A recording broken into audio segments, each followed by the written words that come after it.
Penguin Random House Audio presents The Times, How the Newspaper of Record Survived Scandal, Scorn, and the Transformation of Journalism, by Adam Nagourney. Read for you by Robert Petkoff. This book is a tribute to the memory of R.W. Apple Jr., Francis X. Kleins, Janet Elder, Richard J. Meislin, David Rosenbaum, Jeffrey Schmaltz, Robin Toner, and countless other reporters and editors at the New York Times who did not live to see the transformation of the newspaper where they made their lives.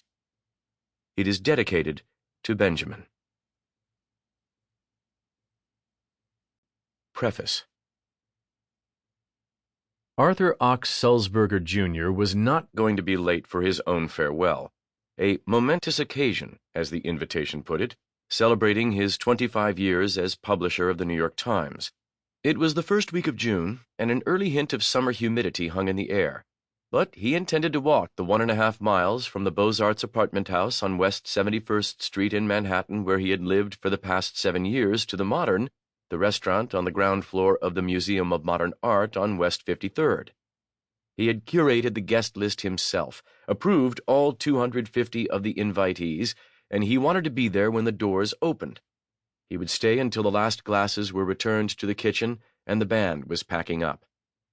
Sulzberger was 66 years old on this late spring evening in 2018, his face fuller and his hair grayer than when he posed with his father, Arthur Ox Sulzberger Sr., who was known as Punch, for the portrait that appeared on the front page of the New York Times on January 17, 1992, announcing to the world that his father had passed the title of publisher to his son. Arthur was a picture of youth on that front page, with his head full of curls and a boyish whisper of a grin, the photograph arranged so he rose over his father. He would never look his age, and now he did not look old enough to have retired 6 months earlier as publisher of what was the most influential newspaper in the world. His son, Arthur Gregg Sulzberger, had taken over in an orderly succession at the age of 37, the march of family ownership reaching now into a 5th generation. The Times was the last remaining major family-owned newspaper in the nation, having been purchased in 1896 by Adolph Simon Ox, a newspaper publisher from Chattanooga, and his descendants had no intention of letting it leave the Sulzberger family. Even after stepping down as publisher, Arthur would continue coming to work, now as chairman, for 4 hours a day, a few days a week, settling in a tiny windowless office in the company's headquarters on 8th Avenue, across from the Port Authority bus terminal. The 52-story tower had been built in his second decade as publisher, and stood as a testimony to his ambition, vision, and restlessness, but also perhaps to overreach and miscalculation, though only time would answer that question. Sulzberger stepped out of his 12th-floor apartment onto the elevator, glancing at his watch. It was 5:45 p.m., as he descended slowly toward the street. He walked briskly through the lobby, waving to a doorman, and continued across a courtyard and through the wrought-iron gates onto West 71st Street. Sulzberger was wearing a gray suit, a purple shirt, and a lavender-print Hermes tie, a gift from his second wife, Gabrielle. He stood out, even on the Upper West Side, in this season of tank tops and shorts. Sulzberger was one of the most powerful people in journalism, and one of the better paid. His total compensation for 2017, his final year as publisher, was $5.582 million. He had guided the Times through the most turbulent years of its history, some of the turbulence of his own making. He had led it into an era when the time-tested business of newspapering, of assembling the events of the past 24 hours into a coherent package of newsprint to be deposited at newsstands and front doors, no longer made financial sense. He walked unrecognized down the street, nodding hello to a homeless man on the corner, cutting into Central Park to take a shortcut down a dirt trail. Sulzberger arrived early for the reception. A small gathering of guests was already there, waiting for the doors to open. Among them, Floyd Abrams, the former counsel to the New York Times, who had advised Sulzberger's father through the defining chapter of his years as publisher, the publication of the Pentagon Papers, the secret government study of the Vietnam War whose publication by the Times won a major legal victory for the First Amendment. Sulzberger shook his hand, walked past receptionists with iPads checking names against the guest list, and pushed his way through the glass doors. The tables had been cleared from the Modern's dining room for this night. A lucite lectern had been brought in for the speeches, and glass light globes with the Times logotype, replicas of the ones that had been affixed to the exterior walls of the old headquarters on West 43rd Street, were scattered across the room. A half-dozen waiters stood ready, holding trays of drinks and platters of food.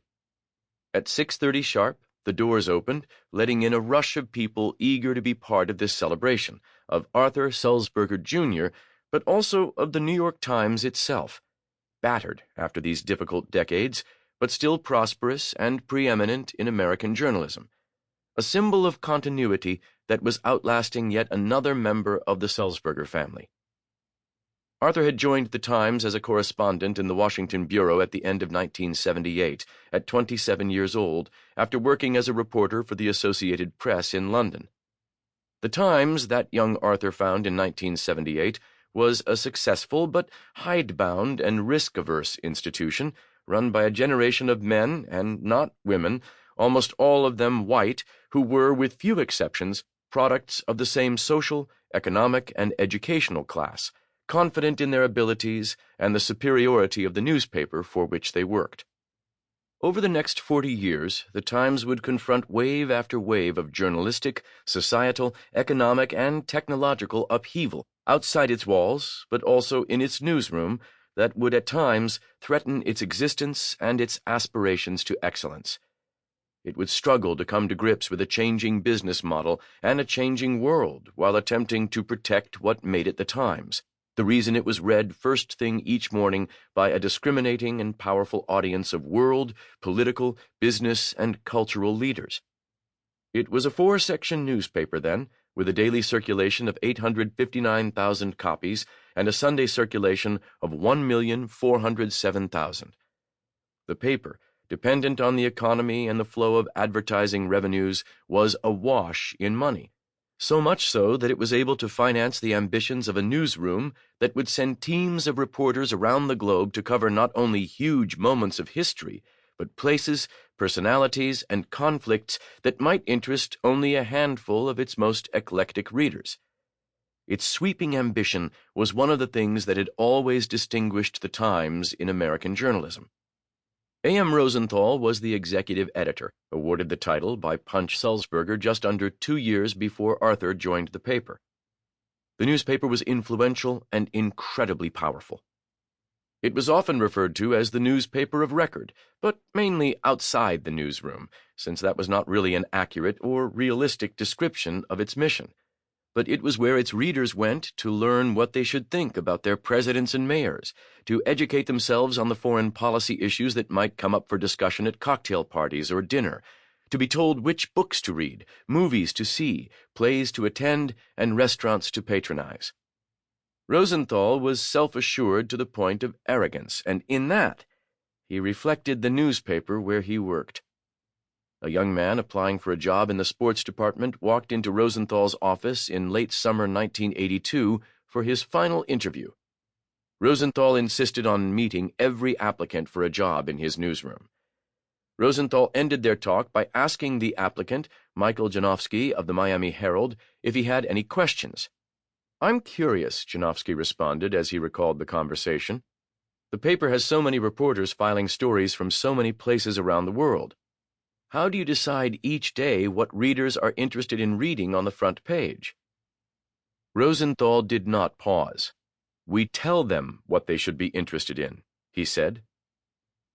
By the night of Sulzberger's farewell in 2018, there were far fewer print subscribers, 487,000 on weekdays and 992,000 on Sundays, but there were 3,360,000 digital subscribers who paid to read the news or to use specialized apps, such as cooking.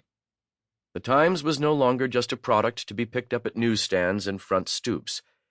It was presented to its audience on newsprint, mobile devices, and computer screens, and in podcasts and video.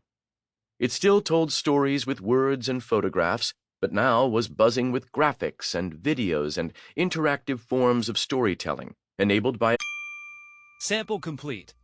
Ready to continue?